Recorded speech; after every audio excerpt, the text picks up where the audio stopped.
Yun, bali ito tayo namin i-repair itong Bisons na 18 inches na medium pin crush. Ito yung crack nya. Tuwan ko ng sound comparison yung before and after.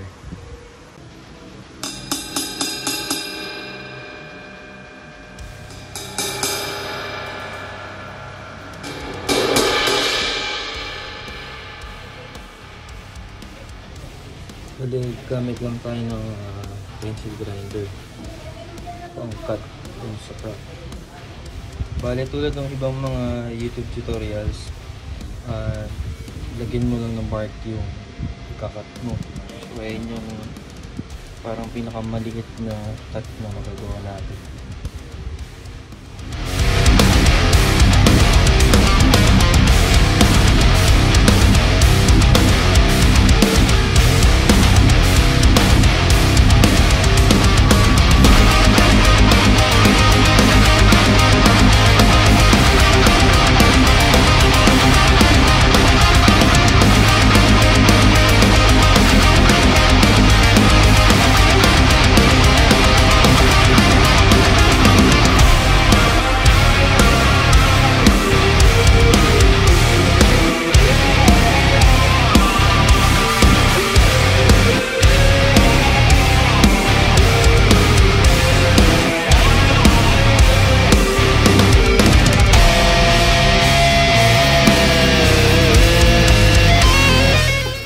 Ito na siya nung nakat na natin.